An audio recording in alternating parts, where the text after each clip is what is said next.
So, Harshit, here is a very important question for you. Important because most of the grads who are pursuing their engineering, they do ask me these questions that, how to prepare for the campus placements. And if I ask Harshit to go down back to 2018 when he started his career, Harshit, how would you guide or what will you suggest to the fresh grads? How to prepare for these kind of companies? What are the important parameters that they have to keep in mind?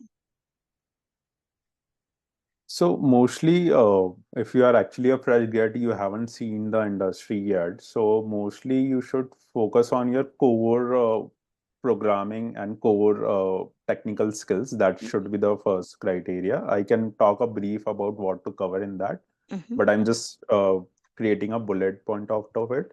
So firstly, you are actually the core technical skills that will actually getting second, how you actually present yourself. So it's like you are the product and you are selling yourself in the market. That's the quite short thing out of it. So Mhm. how you present yourself. Most of the time, people you have seen in your college like someone who has not done so much technical skills. He got a job. Why I not? People got confused in that. Like someone is just doing nothing and just a little bit here and there and got a job, Mhm. and I'm preparing from 4 years. I'm not landing an interview, right? I didn't get a job. Mhm. So how you present yourself, because you created a rocket in your room, right? But you can't tell the market I created rocket, then that rocket is not a use of, right?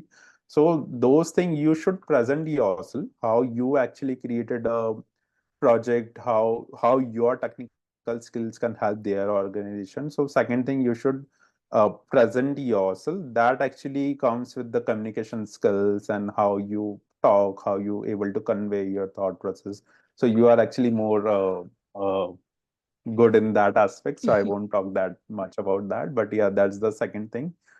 Third thing is actually you should have patience. I talked this about a little bit earlier as well. Patient is a key in that in this field, because Mhm. there are so many opportunities. Not a UPSC exam that you have just limited like 4 attempts, right?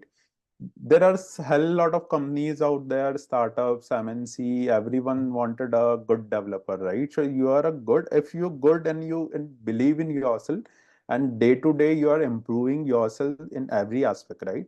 And you know that I'm just compare yourself with yourself past a day, right? Yourself before. So if you know you are improving yourself, you will get a job, you will land an opportunity, and there is a good career path that is waiting for you. So believe in yourself, have patience, because this is more often I've seen in people. Like I mentor a lot of students, I've seen like 1 or 2 or 3 interviews they got rejected during the 4th year. Now they got into the zone of like digging into the mud and going below and below and below for every Mhm. coming interview. And if they are Mhm. not landing a job, because it's like we are not, we are done with the graduation degree, now we don't have a job, like that the career gap that is getting Mhm. counted. So Yes, now, they are now aware. they are digging a lot. Mhm. So you should have the patience. If you are good at what you do, you will actually eventually land a job, that is for sure. Patient is must the key. And the fourth thing is regularly learning. This industry change a lot. Someday something new is coming. Some, if you are a front end, right, you can relate a lot. Like if you learn JavaScript, some new framework is coming tomorrow, some new framework is coming. But everyone has that basic computer science only. I mean, Mhm. whatever the new technology, even AI is coming, whatever is coming in the market, the core computer science won't change, right? The computer science will be as it is. Mhm. If you are actually building a multi building of a 10-story building or a 1-story building or a mall or anything, you need to dig a ground, right? You need to dig a land first, right? That's the basic of every foundation of a building. So you should have your basics so much clear that whatever the new technology is coming, you should be able to learn in 2 3 days. Suppose today you know C, you know C++, you go to the industry and there is a Java thrown at you, right? But if your basics of C++ is clear, I'm telling you, like it will take 7 days you to learn Java. So focus on your basics and core computer science skills. and then you will able to learn new things. So learn how to learn new things. Yeah, that's the shortest form.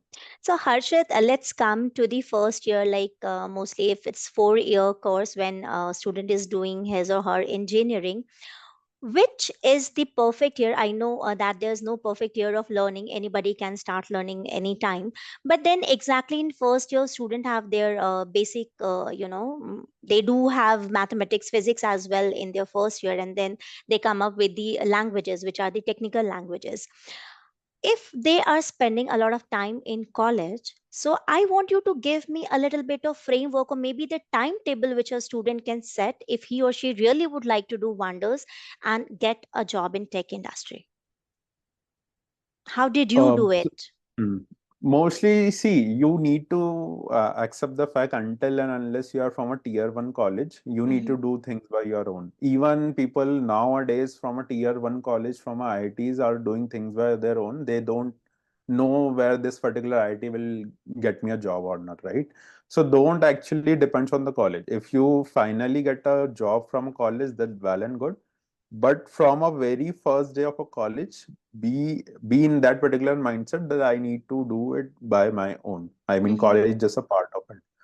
So first year actually, I know first year is like a school. You have certain kind of different subjects. You have strict timelines. You have assignments. You have everything, right? So Hmm. first year just start with one or two of the programming language and little bit of the data structure concepts. I mean, you can pick any of the language. You can start with C. Like I myself started with C. Okay. So C will actually make your basics clear, right? And most of the things are based on the C. Linux is written on the C, right? So don't think like C is a certain language that we don't want it, right? You can start with any of the language. Give it enough time. If you are in the first year of college, you don't need to rush, right? Take your time, give 6, 7 months to a language and be a master of that particular language. If someone asks you any question out of that, you should be aware of. If you know C, then you actually, after 6 months, you can jump to C++. That is the object-oriented version of the C. I mean, the object-oriented version. So how things actually works, right? And how it's related to the real world. Every world is replicated, everything is replicated from a real world to a programming language, right? So you can go to the this particular thing, object-oriented thing, and then gradually increase your little bit level in data structure. Maybe first you started with array, now you can jump to maybe tree or right, or there are different queues and stack, or level up into the data structure, Hmm. right? And you should able to write those things. I mean, how stakes works. So you should able to write the code of stack in C and C++, whatever the language you have done. Now you learn queue today, write the queue implementation in C and C++, right? If you know array, write array list in Java, write an array list implementation in C++. That's how gradually you can jump. And then Hmm. from the second year, little bit now it's a trade-off, right? You need to actually shift your focus between college and your self-learning, right? So first year the Yes. college will be more, self-learning will be less. From the second year, make level up, like college little bit less, this should be little bit more. Third year college will be very less, and then your personal Hmm. learning should be Exactly. very much more.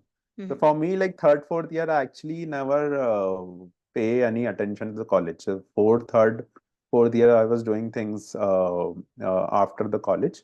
So even if your college allow you to don't go even third and fourth year, do that. I mean, that should be. I'm not telling you to just take leaves from college and all, but you should be smart enough to decide like what is important for you.